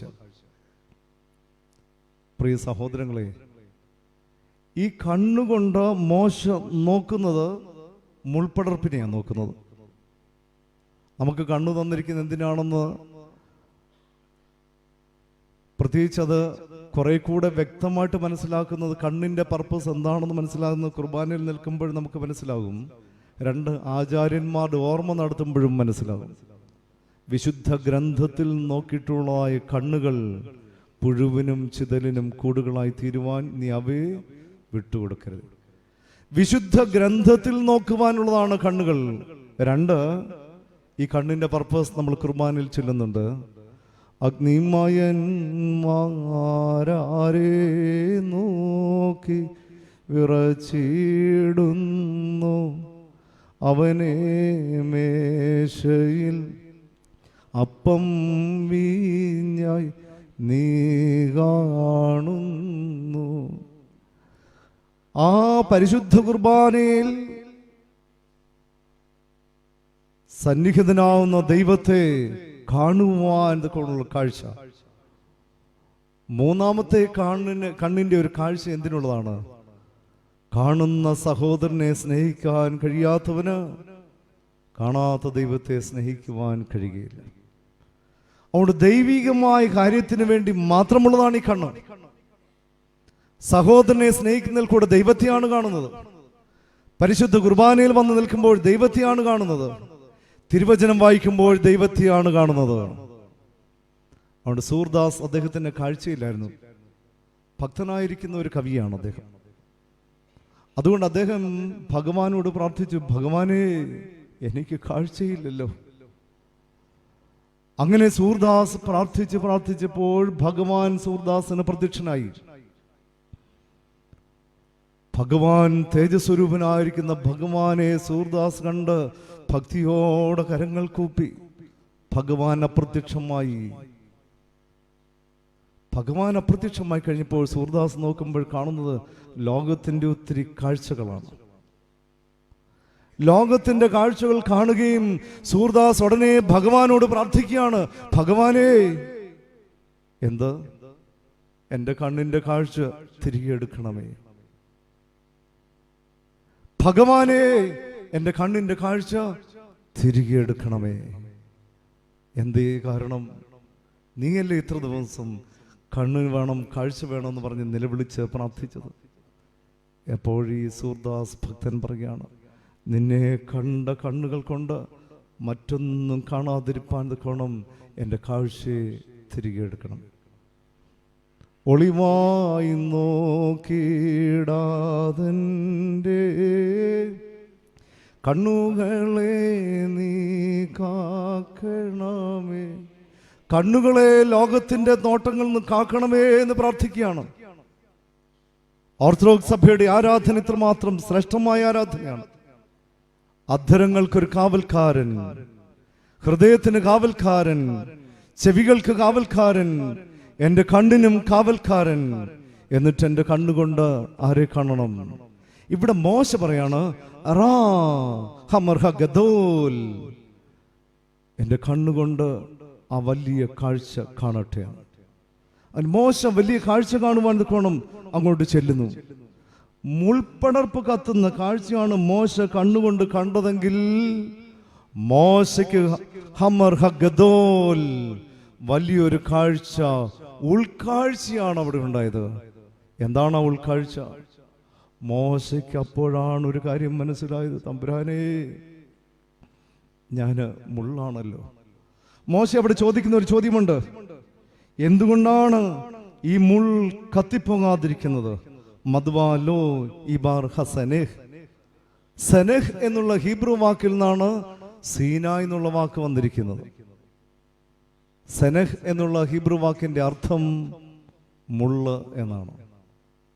ഉൽപ്പത്തി പുസ്തകത്തിലാണ് ആദ്യമായിട്ട് ഈ മുള്ള് കാണുന്നത്. ദൈവത്തിന്റെ ശാപമാണത്. ഭൂമിയിൽ മുള്ളും പറക്കാരയും ഉണ്ടാവട്ടെ എന്നുള്ള ദൈവത്തിന്റെ ശാപം. അങ്ങനെ മുള്ളും പറക്കാരയും ദൈവത്തിന്റെ ശാപമാണ്. ആ ശാപം പിടിച്ചിരിക്കുന്നതാകുന്നുവല്ലോ എൻ്റെ ജീവിതം. കാരണം പെട്ടെന്നുണ്ടായ ഒരു അരിശമാണ് വടിയെടുത്തിട്ട് ഒരു മിസ്രീമിനെ അടിച്ചു കൊന്നത്. മോശ ദൈവത്തോട് പ്രാർത്ഥിക്കുകയാണ്, ദൈവമേ, ഞാനൊരു മുള്ളാണല്ലോ. മട്ടാഞ്ചേരി പള്ളിയിൽ ധനികനായ ഒരു മനുഷ്യൻ വന്നിട്ട് പൊട്ടിക്കരയാണ്, അച്ഛാ, കോടികളുടെ ആസ്തിയായിരുന്നു എനിക്ക്, പക്ഷെ എല്ലാം എനിക്ക് നഷ്ടമായി. ആ നഷ്ടമായതിൻ്റെ പുറകിൽ ഒരു രഹസ്യമുണ്ട്. ആ നഷ്ടമായതിൻ്റെ പുറകിൽ എൻ്റെ ജീവിതം തന്നെയാണ്. ദൈവത്തെ ഭയമില്ലാതെ, മനുഷ്യനെ ശങ്കയില്ലാതെ, പണം കിട്ടിയപ്പോൾ അഹങ്കരിച്ച് നിഗളിച്ച്, ഞാൻ ആരോടാണ് എന്തോ സംസാരിക്കണതൊന്നും അറിയാതെ ഞാൻ ഇടപെടുകയും പ്രവർത്തിക്കുകയും പെരുമാറുകയും ചെയ്തു. ദൈവത്തെ പോലും മറന്നു. അവസാനം സങ്കീർത്തനക്കാരൻ പറയുന്നു, യഹോവയെ മറക്കുന്നവരെ ഇത് ഓർത്തുകൊള്ളുക, അവൻ വലിച്ചു കീറും, വിടുവിപ്പാൻ ആരുമില്ല. ആ കണക്ക് ദൈവം എന്നെ വലിച്ചു കീറിയിരിക്കുന്നു. വലിച്ചു കീറിയവനായ ദൈവത്തോട് ഞാൻ കണ്ണുനീരോടെ നിലവിളിച്ചപേക്ഷിച്ച് പ്രാർത്ഥിച്ചു. അങ്ങനെയാണ് അച്ഛാ ജീവിതത്തിൻ്റെ പ്രത്യാശ കണക്ക് ഇപ്പോഴെൻ്റെ മകന് ഒരു ജോലി ദൈവം തന്ന് അല്പം പച്ചപ്പിലേക്ക് എന്നെ കൈപിടിച്ച് നടത്തുന്നത്. ആ മനുഷ്യൻ പറയുകയാണ്, എൻ്റെ ജീവിതം മുള്ളായിരുന്നു. ഈ മുള്ളിൻ്റെ പ്രത്യേകതയുണ്ട്. മുള്ളിൻ്റെ പ്രത്യേകത എന്താണെന്ന് ഞാൻ പറയാൻ നിങ്ങൾക്കറിയാമല്ലോ. ഇപ്പോഴിവിടുന്ന് ഒരാളങ്ങോട്ട് നടന്നു പോയാൽ ഒരു മുള്ളുണ്ടെങ്കിൽ ആ മുള്ള് എന്ത് ചെയ്യും? മുള്ള് കാലയിൽ കൊണ്ടാൽ മുറിവ് കേൾക്കും. പിന്നെന്താ? വസ്ത്രത്തിൽ ഉടക്കി പിടിക്കും, പിറകോട്ട് വലിക്കും. പിന്നീട് എന്താ? ചൊറിച്ചിലുണ്ടാവും അല്ലേ? മുള്ള് പലതരത്തിലുള്ളതായ പ്രയാസങ്ങൾ, വേദനകൾ ഉളവാക്കി തരുന്നതാണ്. ഉടക്കും, വസ്ത്രത്തെ പിടിച്ച് വലിക്കും, പിറകോട്ട് വലിക്കും, വേദന നൽകും. അങ്ങനെ മുള്ളായിരിക്കുന്ന എൻ്റെ ജീവിതം. നമ്മുടെ ജീവിതങ്ങളൊക്കെ ഒന്ന് ശാന്തമായിട്ടൊന്ന് ചിന്തിച്ചു നോക്കി. എത്രയോ മുള്ളാണ് എൻ്റെ ജീവിതം. എത്ര പേരുടെ കാര്യങ്ങൾക്ക് അനാവശ്യമായിട്ട് നമ്മൾ കയറി തലയിട്ടിട്ടുണ്ട്. അനാവശ്യമായി ലൈക്കുകൾ അടിച്ചു, അനാവശ്യമായി വാട്സാപ്പിൽ മെസ്സേജുകൾ ഇട്ടു. എത്രയോ ആളുകൾക്ക് മുറിവുകൾ നമ്മൾ സമ്മാനിച്ചു. എത്രയോ ജീവിതങ്ങൾ നമ്മൾ തകർത്തു. അറിയാത്ത കാര്യങ്ങൾക്കൊക്കെ നമ്മൾ അഭിപ്രായങ്ങൾ പറഞ്ഞ് മറ്റുള്ളവരുടെ ഹൃദയത്തെ വേദനിപ്പിച്ചിരിക്കുന്നു. അനേകരുടെ കണ്ണുനീർ നമ്മൾ മിത്തം വീണിരിക്കും. മുള്ളാകുന്നു എൻ്റെ ജീവിതമെന്ന തിരിച്ചറിവ് നമ്മുടെ ജീവിതത്തിൽ ഉണ്ടാവുക. വലിയൊരു കാഴ്ച കാണുകയാണ്. ദൈവത്തെ നോക്കുമ്പോഴാണ് ഈ വലിയ കാഴ്ച എനിക്കുണ്ടാകുന്നത്. മോശ വിശുദ്ധിയുടെ പടവിലേക്ക് ഇറങ്ങിയാണ്. മൂന്നാമത്തെ പടി അവൻ ചവിട്ടി. ഈ വലിയ കാഴ്ച കാണട്ടെ, എന്തെന്ന് കാണട്ടെ എന്ന് പറഞ്ഞ് മോശ നോക്കിയാണ്. മോശയ്ക്ക് വലിയൊരു റെവലേഷൻ, വെളിപാട് ഉണ്ടാവുകയാണ്. ആ വെളിപാട് എന്താണ്? ഞാൻ ആരാകുന്നു എന്ന് ബോധ്യം മോശയ്ക്കുണ്ടാകുന്നു. ഒന്ന്, വിശുദ്ധിയുടെ പടവിലേക്ക് പ്രവേശിക്കുന്നത് തഴപ്പായുടെ അനുഭവമാണ്. രണ്ട്, സ്വയം ഒരു തീരുമാനമെടുക്കുകയാണ്. മൂന്ന്, ഞാൻ ആരാകുന്നു എന്നുള്ളൊരു ബോധ്യം എനിക്കുണ്ടാവണം. പരിശുദ്ധ പരിമല കൊച്ചു തിരുമേനി പ്രാർത്ഥിക്കുന്ന പ്രാർത്ഥനയിൽ എപ്പോഴും പറയുന്നതാണ്, പാപിയാകുന്നു ഞാൻ. പരിശുദ്ധൻ നമ്മൾ വിളിക്കുമ്പോഴും പരിശുദ്ധ പരിമല തിരുമേനി പ്രാർത്ഥിക്കുന്നത്, പാപിയാകുന്നു ഞാൻ പാപിയാകുന്നു എന്നുള്ള ബോധ്യമാണ് എനിക്കെപ്പോഴും എൻ്റെ ജീവിതത്തിൽ ഉണ്ടാവേണ്ടുന്നത്. അതാണ് ഒരു മനുഷ്യൻ്റെ ജീവിതത്തിൽ പടവിലേക്ക് കയറുവാൻ, വിശുദ്ധിയുടെ പടവിലേക്ക് കയറുവാൻ നിൽക്കണം അവനോട് വരുന്നത്. അവസാനമായി ഒരൊറ്റ കാര്യങ്ങൾ കൂടെ പറഞ്ഞ് എൻ്റെ വാക്ക് നിർത്തട്ടെ. അവസാനമായി മോശ പറയുകയാണ്, മോശേ മോശേ എന്ന് വിളിച്ചതിന് മോശ പറയുന്നു, വയോമർ ഹിനേനി അടിയനിതാ. മോശേ മോശേ എന്ന് ദൈവം വിളിച്ചു. അപ്പോൾ മോശയുടെ റെസ്പോൺസ് ആണത്, അടിയനിതാ. ഈ രാത്രികാലം വിശുദ്ധിയുടെ പടവിലേക്ക് നമ്മൾ ചവിട്ടുകയാണ്. ദൈവത്തിന്റെ വചനം നമ്മളോട് അറിയിക്കുകയാണ്. ദൈവത്തിന് സംസാരിക്കാനുള്ളതാണ് എന്നോട് പറയുന്നത്, നിങ്ങളോടും പറയുന്നത്. ദൈവത്തിന്റെ ഹിതമാണ് നിന്റെ കുടുംബത്തിലെ കണ്ണുനീരിനെ തുടച്ചു മാറ്റണമെന്ന്. നിന്റെ മക്കളുടെ ഭാവി അനുഗ്രഹിക്കപ്പെടണമെന്ന് ദൈവം ആഗ്രഹിക്കുന്നുണ്ട്. നിന്റെ പ്രിയ ഭർത്താവിന്റെ ജീവിതത്തിന് രൂപാന്തരം വരുത്തണമെന്ന് ദൈവം ആഗ്രഹിക്കുന്നു. നിന്റെ ഭാര്യയുടെ കർക്കശ സ്വഭാവത്തിന് ഒരു ചേഞ്ച്, രൂപാന്തരം വരുത്തണമെന്ന് ദൈവം ആഗ്രഹിക്കുന്നുണ്ട്. നിന്റെ കുടുംബത്തിൽ മക്കൾ തമ്മിലുള്ള സ്വരച്ചേർച്ചയില്ലായ്മ, അത് ഐക്യമുണ്ടാവണമെന്ന് ദൈവം ആഗ്രഹിക്കുന്നുണ്ട്. തകർന്നു പോയിരിക്കുന്ന നിന്റെ കുടുംബജീവിതത്തെ സന്തോഷത്തിന്റെ അനുഭവത്തിലേക്ക് കൈപിടിച്ചുയർത്തണമെന്ന് ദൈവം ആഗ്രഹിക്കുന്നുണ്ട്. അങ്ങനെ ദൈവം ആഗ്രഹിക്കുമ്പോൾ നിന്റെ ജീവിതത്തിൽ നിന്ന് ഉയരേണ്ടുന്നതാണ് അവസാനത്തെ പ്രാർത്ഥന. വയോമർ മോശേ മോശേ. ഉടൻ മോശ ദൈവത്തോട് പറയാണ്, വയോമർ ഹിനേനി, ദൈവമേ അടിയനോട് കൽപ്പിച്ചാലും, ദൈവമേ അടിയനോട് കൽപ്പിച്ചാലും എന്ന് പറഞ്ഞ് മോശ തന്നെ ദൈവ ശബ്ദം കേൾക്കുന്നതിന് സമർപ്പിക്കുകയാണ്. ഈ രാത്രികാലം ദൈവത്തിന്റെ വചനത്തിന് വേണ്ടി നമ്മളെ തന്നെ വിട്ടുകൊടുക്കുന്നെങ്കിൽ, ദൈവവചനം എൻ്റെ ജീവിതത്തിൽ പ്രവർത്തിക്കുന്നതിനായി സമർപ്പിക്കുന്നുവെങ്കിൽ, നമ്മുടെ ജീവിതത്തിൽ അനേകം അത്ഭുതങ്ങളെ കാണുവാൻ കഴിയും. എനിക്കേറെ പ്രിയം തോന്നുന്നവരാണ് കടലിൽ പോകുന്ന മുക്കുവർ, മട്ടാഞ്ചേരി പള്ളിയിൽ വരുന്ന ചെറുപ്പക്കാർ. ഒരു ചെറുപ്പക്കാരൻ വന്ന് അങ്ങനെ ഇന്ന് പ്രാർത്ഥിക്കുകയാണ്. അപ്പോഴവൻ മൊബൈലിൽ ഇങ്ങനെ നോക്കിക്കൊണ്ടിരിക്കുന്നു. എനിക്ക് ചെറിയൊരു പ്രയാസം തോന്നി, പള്ളിക്കകത്തിരിക്കുമ്പോഴെന്തിനാണ് ഇവൻ മൊബൈൽ നോക്കിക്കൊണ്ടിരിക്കുന്നത്. അത് കഴിഞ്ഞിട്ട് പുറത്തിറങ്ങി വന്നു. അങ്ങനെ അവൻ്റെ സങ്കടങ്ങൾ പറഞ്ഞപ്പോൾ ഞാൻ വേദപുസ്തകത്തിൽ നിന്ന് ഒരു വാക്യം ഇങ്ങനെ പറഞ്ഞു.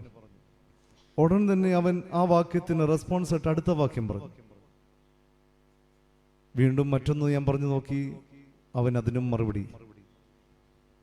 ഏതൊക്കെ വേദപുസ്തകത്തിലെ വാക്യങ്ങൾ ഞാൻ പറയുമോ അപ്പോഴൊക്കെ വലിയ വിദ്യാഭ്യാസമില്ലെന്ന് കരുതി നാറുന്നു എന്ന് പറഞ്ഞ് നമ്മൾ മാറ്റി നിർത്തുന്ന കടലിൽ പോകുന്ന മുക്കുവൻ എന്നെ അത്ഭുതപ്പെടുത്തിക്കൊണ്ട് വേദപുസ്തകത്തിലെ തിരുവചനവൻ പറയുകയാണ്. ഞാൻ അവനോട് ചോദിച്ചു, എങ്ങനെയാണ് തിരുവചനം ഇത്രയും നിനക്ക് ഹൃദയസ്ഥമായിരിക്കുന്നത്? അവൻ എന്നോട് പറയുകയാണ്, അച്ഛാ, ഞാൻ വേദപുസ്തകം 4 പ്രാവശ്യം വായിച്ചു കഴിഞ്ഞിരിക്കുന്നു. 4 പ്രാവശ്യം വേദപുസ്തകം വായിച്ചു കഴിഞ്ഞത് 5-ാം പ്രാവശ്യം വായിക്കുകയാണ്. കടലിൽ പോകുമ്പോഴും ഞാൻ മൊബൈലിലിരുന്ന് വാട്സപ്പിന്റെ പ്രയോജനങ്ങളൊന്നും ഞാൻ ചെയ്യുന്നില്ല. ഫേസ്ബുക്കുകളിലൊന്നും കയറി ലൈക്ക് അടിക്കുന്നില്ല. ഞാൻ കടലിൽ പോകുമ്പോഴും വേദപുസ്തകം വായിക്കുകയാണ്. കഴിഞ്ഞ പ്രാവശ്യം പ്രകൃതിക്ഷോഭിച്ചു, ഈ ചെറുപ്പക്കാരെ കാണുന്നില്ല. കണ്ണുനീരോടെ പ്രാർത്ഥിക്കുകയായിരുന്നു. കുറേ നാളുകൾ കഴിഞ്ഞിട്ട് ഈ ചെറുപ്പക്കാരും അവർ കൂട്ടമായിട്ട് പള്ളിയിൽ വന്നു. ഞാൻ ചോദിച്ചു, നിങ്ങൾ എവിടെയായിരുന്നു ഇത്രയും നാൾ? നിങ്ങൾക്ക് വേണ്ടി പ്രാർത്ഥിക്കുകയായിരുന്നു. അന്നേരം അവൻ എന്നോട് പറയുകയാണ്, അച്ഛാ, കഴിഞ്ഞ പ്രാവശ്യം കടലിൽ പോകുമ്പോഴാണ് അപ്രതീക്ഷിതമായിട്ട് തിരമാലകൾ ഒടിച്ചുയരുന്നതും ആ പ്രകൃതിക്ഷോഭം ഉണ്ടാകുന്നതും. ഞങ്ങൾ അങ്ങനെ കര കാണാതെ പോയി സോറത്തോളം ചെന്നു. എന്നിട്ട് അവിടുന്നാണ് ഞങ്ങൾ ജീവൻ തിരികെ വന്നത്. അങ്ങനെ ആ കടലിൽ യാത്ര ചെയ്യുമ്പോഴെല്ലാം ദൈവത്തിന്റെ തിരുവചനത്തെ വിളിച്ചപേക്ഷിച്ച് പ്രാർത്ഥിക്കുകയാണ്. നമ്മൾ നാറ്റം വെക്കുന്നതായ മനുഷ്യരെന്ന് പറയുന്ന മുക്കുവന്മാര് ആകാശത്തിനും ഭൂമിക്കും സമുദ്രത്തിനുമൊക്കെ നടുവിൽ കിടക്കുമ്പോൾ, അടിച്ചുയരുന്ന തിരമാലകൾപ്പെട്ട ജീവിതം ഇനിയും പ്രതീക്ഷയോടെ കരകാണുകയില്ലെന്ന് കരുതിയിരിക്കുമ്പോൾ നിലവിളിച്ചപേക്ഷിച്ച് പ്രാർത്ഥിക്കുന്നത് ജീവനുള്ള ദൈവത്തോടാണ്. ആ ജീവനുള്ള ദൈവം ഞങ്ങളെ കരയ്ക്കടുപ്പിച്ചിരിക്കുന്നു. ആ മുക്കുവരുടെ കാലിൽ സാഷ്ടാംഗം വീഴണമെന്ന് തോന്നി. കാരണം ഒരു വൈദിക വിദ്യാർത്ഥിയോ മർത്തമറിയം സമാജക്കാരനോ ഒരു ട്രസ്റ്റിയോ സെക്രട്ടറിയോ മദ്ബഹായിലെ ശുശ്രൂഷ ചെയ്യുന്ന കുഞ്ഞിനോടോ തിരുവചനം ഒന്ന് ചോദിച്ചു കഴിഞ്ഞാൽ, വേദപുസ്തകത്തിൽ എത്ര പുസ്തകമുണ്ടെന്ന് ചോദിച്ചു കഴിഞ്ഞാൽ നമ്മൾ തന്നെ ശിരസ് നമിക്കേണ്ടി വരും. അങ്ങനെയുള്ളപ്പോഴാണ് ഈ മുക്കുവൻ എന്നെ പഠിപ്പിക്കുന്നത്. മുക്കുവന്റെ ജീവിതത്തിൽ അവൻ എന്നോട് പറയുകയാണ്, അച്ഛാ, ആശ്രയം ദൈവം മാത്രമേ ഉള്ളൂ. ആശ്രയം ദൈവം മാത്രമേ ഉള്ളവന് മാത്രമാണ് ദൈവത്തിന്റെ സ്വരം ശ്രവിക്കുവാൻ കഴിയുന്നത്. അവന് മാത്രമേ ദൈവമേ അരുളി ചെയ്യണമേ എന്ന് പ്രാർത്ഥിക്കുവാനും കഴിയുകയുള്ളൂ. ഇന്നാർക്കാ പ്രിയമുള്ളവരെ മുട്ടുള്ളത്? ഇന്നാർക്കും മുട്ടില്ല. പ്രസംഗിക്കുന്ന എനിക്കും മുട്ടില്ല, കേൾക്കുന്ന നിങ്ങൾക്കും മുട്ടില്ല. ജീവിതത്തിൽ മുട്ടുകളുള്ളവൻ മാത്രമേ ദൈവസന്നിധിയിൽ സാഷ്ടാംഗം വീഴുകയുള്ളൂ. മട്ടാഞ്ചേരിയിൽ പള്ളിയിൽ വരുന്നത് ഏറെ ദൂരം യാത്ര ചെയ്താ വരുന്നത്. വെളുപ്പിനെ 3 മണിക്ക് 4 മണിക്കൊക്കെ യാത്ര തിരിച്ച വരുന്നത്. ആ പരിശുദ്ധ ദേവാലയത്തിൽ നിങ്ങൾക്കറിയാമല്ലോ, ഇവിടുന്ന് പല ആളുകളും അവിടെ വന്നിട്ടുണ്ട്, മട്ടാഞ്ചേരിയിൽ വന്നിട്ടുണ്ട്. ഒരൊറ്റ ഇടവകക്കാർ പോലുമില്ല. ചരിത്ര പ്രസിദ്ധമായ ഒരു ദേവാലയം. പക്ഷെ വളരെ വർഷങ്ങൾ ആരുമില്ലാതെ അറിയപ്പെടാതെ ചോർന്നൊലിച്ച് ജീർണിച്ചു കിടന്നു. ചുറ്റുപാടും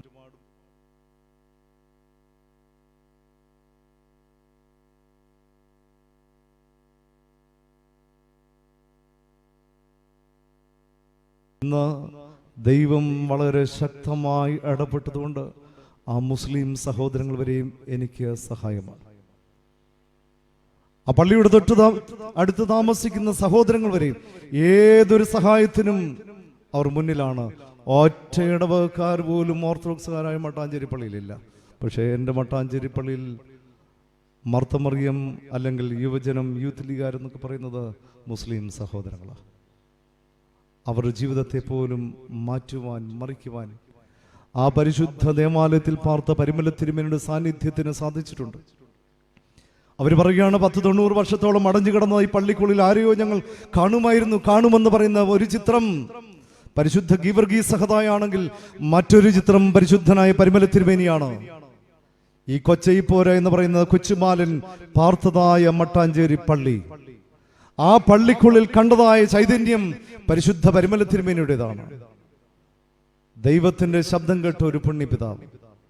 ഇന്ന് മട്ടാഞ്ചേരി പള്ളിയിൽ വരുന്ന അനേകർക്ക് സൗഖ്യ, സമാധാനം, വിടുതൽ ലഭിക്കുന്ന ഒരിടമാണത്.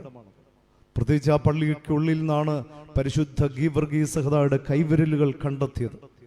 1751 പരിശുദ്ധ ശക്രലാഭാമാതിരുമേനി കൊണ്ടുവന്ന് ആ പള്ളിക്കുള്ളിൽ പ്രതിഷ്ഠിച്ച പരിശുദ്ധ ഗീവർഗീസ് സഹതായുടെ കൈവിരലുകൾ ആ ദേവാലയത്തിന്റെ ത്രോണോസിന്റെ അടിയിൽ നിന്ന് കണ്ടെത്തി. ആ കൈവിരൽ കണ്ടെത്തിയോടെ അനേകർക്ക് സൗഖ്യം, അനുഗ്രഹം, വിടുതൽ ലഭിക്കാം. എന്നെ ഏറെ അത്ഭുതപ്പെടുത്തിയത് പൈശാചിക ബാധയുള്ളവർ പോലും അലറി വിളിച്ച് പരിപൂർണ സൗഖ്യം നേടുന്ന കാഴ്ച. പരിശുദ്ധ പരിമല തിരുമേനിയുടെ ദിവ്യമായ സാന്നിധ്യത്തിൽ പിശാച് പോലും ഭയന്നു നിൽക്കും. കാരണം ദൈവത്തെ കണ്ട, ദൈവത്തെ കേട്ട്, ദൈവശബ്ദത്തിന് തന്നെ സമർപ്പിച്ച ഒരു പുണ്യപിതാവാണ്. പ്രിയ മക്കളെ, ഈ രാത്രികാലം വിശുദ്ധിയുടെ പടവിലേക്ക് പ്രവേശിച്ച മോശ എന്ന് പറയുന്ന മനുഷ്യൻ, അവൻ കയറിയ പടവുകളാണ് നമ്മൾ കണ്ടത്. പരിശുദ്ധ പരിമല കൊച്ചു തിരുമേനി ആ പടവുകളിൽ കൂടെ സഞ്ചരിച്ചവനാണ്. ആ പുണ്യപിതാവിൻ്റെ പെരുന്നാൾ ആഘോഷിക്കുമ്പോൾ പുണ്യപിതാവിൻ്റെ മക്കളാവുന്ന തുമ്പമൺ ദേശത്തിലെ പ്രിയ മക്കളും വിശുദ്ധിയുടെ പടവിലേക്ക് പ്രവേശിക്കണം. അങ്ങനെ വിശുദ്ധിയുടെ പടവിലേക്ക് പ്രവേശിക്കണമെങ്കിൽ മോശ നമുക്ക് കാണിച്ചു തന്ന പടവുകൾ നമുക്കും ചവിട്ടാം. അവസാനം മോശ പറയുകയാണ്, വയോമാർ ഹിനേനി യഹോവേ അരുളി ചെയ്യണമേ. നമുക്ക് തലകൾ വണക്കി പ്രാർത്ഥിക്കാം. കാരുണ്യവാനായ ദൈവമേ, ഈ രാത്രികാലം പരിശുദ്ധനായ പരിമല തിരുമേനിയുടെ മധ്യസ്ഥൽ അഭയപ്പെട്ട ഈ പരിശുദ്ധ ദേവാലയത്തിലേക്ക് അവിടെ ഞങ്ങളെ കൂട്ടിക്കൊണ്ടുവന്നു. തിരുമേനിയുടെ ദിവ്യമായ ശബ്ദം ഈ രാത്രിയിൽ ഞങ്ങളെ ഇവിടുന്ന് കേൾപ്പിച്ചു. മോശയുടെ ജീവിതത്തിലൂടെ ഞങ്ങളെ ഇവിടുന്ന് വഴി നടത്തി. മോശ ചവിട്ടിയതായ കൽപ്പടവ് പരിശുദ്ധ പരിമല തിരുമേനി ചവിട്ടി. ആ കൽപ്പടകളിലേക്ക് ഞങ്ങളും പ്രവേശിക്കുവാൻ ഞങ്ങളോട് ഈ രാത്രികാലം ആവശ്യപ്പെടുന്നു. ഞങ്ങളുടെ ജീവിതങ്ങളിൽ തഴപ്പായുടെ അനുഭവം ഞങ്ങളുടെ ഭവനങ്ങളിൽ നഷ്ടമായിരിക്കുന്നു. ഞങ്ങളുടെ ജീവിതങ്ങളിൽ ദൈവവചനം ശ്രവിച്ചിട്ടും ഒരു തീരുമാനമെടുക്കാതെ ഞങ്ങൾ ഇന്നുവരെയും കഴിയുന്നു.